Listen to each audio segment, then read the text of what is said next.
Welcome to Northwest Profiles, a look at people, places, and events of interest in the inland Northwest.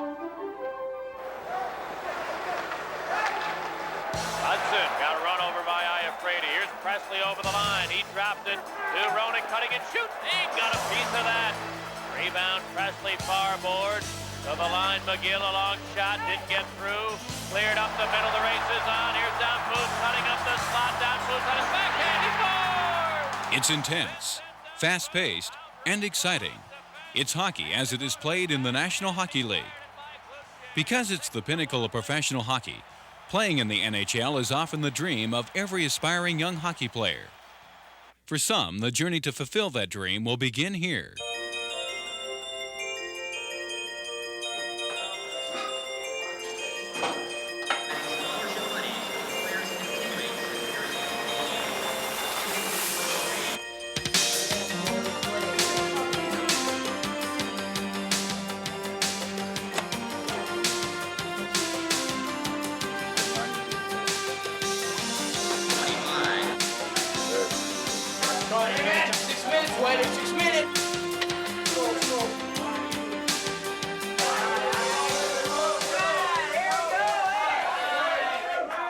Okay, now you got to take a look. You got to take a look. They like to blow the zone on you. They like to blow the zone. So let's throw it to the bottom, rotate at the bottom. They got their forwards high. When we do eventually get control at the bottom, their forwards all sink down to the bottom. So it's up and back and up and back. Make sure you take a look. We're starting with Bailey in the net. We got Laffer and Topper in the blue. And we're looking at Jix, Junks, and Patty. Let's go. With the final words of instruction from head coach Brian Maxwell still ringing in their ears, Spokane's Tier 1 junior hockey team, known as the Spokane Chiefs, awkwardly make their way to the icy center stage below and the start of another Western Hockey League game. As each player glides onto the ice, it's clear tonight's game is no less important than the last, because at the junior hockey league level, every game is significant. Significant because with each game, there's the opportunity for these young athletes to take another step forward in the relentless pursuit of their dream. It's a great opportunity for any young hockey player who has, the desire and aspiration to play at a level higher than this, and obviously the first level that they all dream about is the NHL. This is the opportunity for a player to play against players that are the best players in the world at this age group. It's not, a minor league in the fact that, they're not going to be playing against players that are, 24 and 25 years old. They're playing against players that are, from the ages of 16 to 20. So the best players in the world are playing at this age group. The most talented player in the world might not be successful at this level if he's not able to, to withstand the physical punishment and the, the body checking and the heavy going. While success at the junior hockey league level is often determined by a player's physical size and ability, a strong character is a valuable asset as well. We certainly in the league right now make the kids grow up so fast, and that's why the character certainly comes into play, that we do have quality kids, and the adversity that they have to go through, it just makes them better people right from the word go, and that's why we feel they are quality kids. One of the main adversities Brian speaks of is the fact that with few exceptions, the athletes who play junior hockey in Spokane are Canadians, living far from home. We provide homes for all our young players when they come to Spokane, and they, in fact, live with a family right here in Spokane, and they've obviously got responsibilities as players that are a little bit different than a normal, say, teenager in Spokane at 16 to 20 years old. For a lot of the players, it's their first time away from home. They've never, ever been away from their mother and father before, let alone, the different hockey situation and the school environment. So it's very important. We're not trying to find a room and board type atmosphere at all. We're trying to find a home away from home, or a second family almost for these players. And it is amazing how close the players do, stay with their billets even after they're gone. Again, it's not a room and board type setting, so we're looking for something that, that term to use, and we term it billet, and that would be, I guess, a second family. Two families who have accepted the billet role in Spokane are the Weidmans and the Mankins. With 6 years of billeting experience behind them, the Mankin family currently provides a second home for two 19-year-olds, Mike Kroon and Brent Thurston, both veteran junior hockey league players. I think our role is to provide a family atmosphere, a structured environment. Yeah. I think some people the mistaken impression, and I think the first year that we were billets, that people have is that you need to be parents to these guys. And what people don't think about sometimes is these guys do have parents, and you're not their parents. You know, you just, as Karen said, you need to be a positive role model if you can be a friend.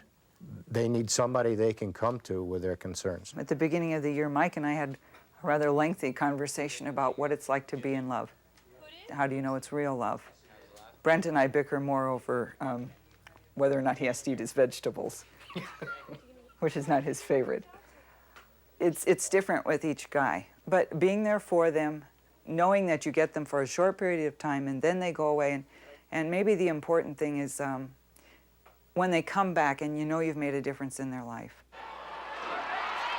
Like the Menkins, the Weidman family is also providing a billet for 2 Spokane Chiefs. One of the athletes is first-year player Mark Zook. At 16 years old, Mark's rookie status warrants some special concern from both his parents back home as well as his billet family. Well, his parents, first of all, when they came to town, we got a call and they asked if they could come out and meet us.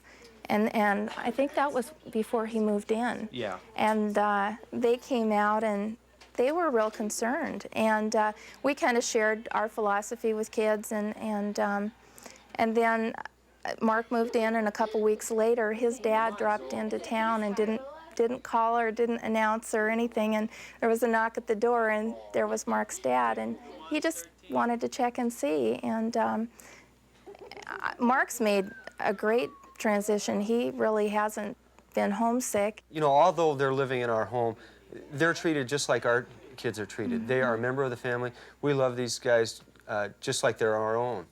So they're not treated any differently than our own kids are. Yeah, when they come in, we say, this is what the kids can and can't do. And this is what we expect of you. We expect the same rules, and really it's worked out great. Along with the effort to establish for the players a strong and stable billet system, the Spokane Chiefs organization also places a great deal of emphasis on education. With academics, and that's one of the things, I guess, that's probably as important an area with us as any that we have, is that we feel that the one thing that we can provide to our athletes and guarantee them is education. It's good for our program because you can bet that we're not going to get a player to move away from home at 16, 17, or 18 years old unless he's going to keep up with his academic studies.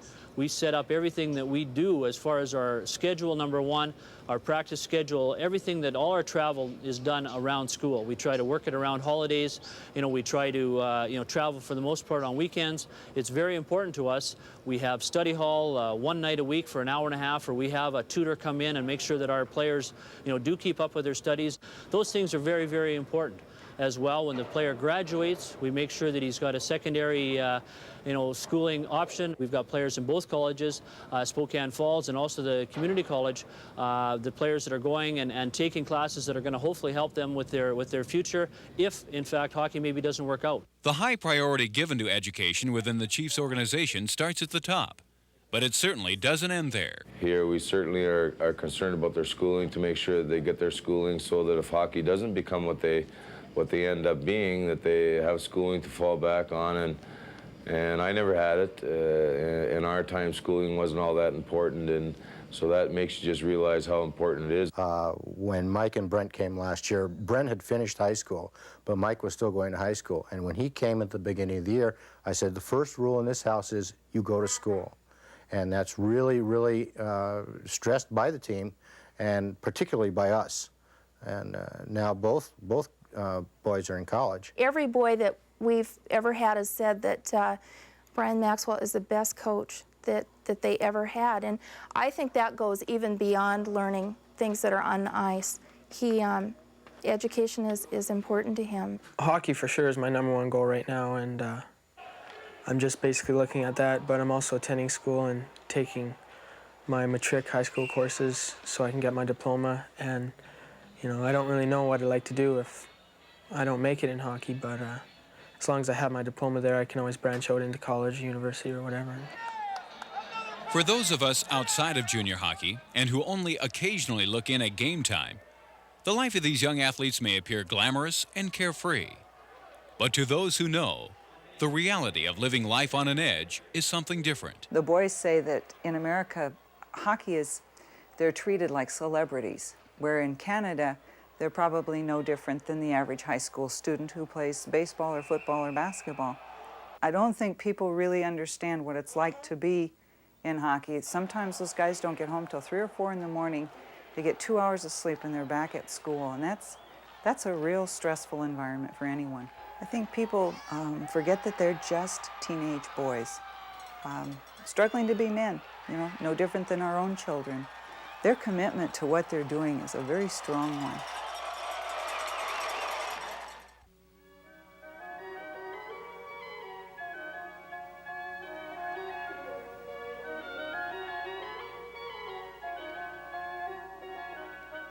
If you have a topic for Northwest Profiles, send it to KSPS TV, South 3911 Regal, Spokane, Washington 99223. Northwest Profiles is a presentation of KSPS TV.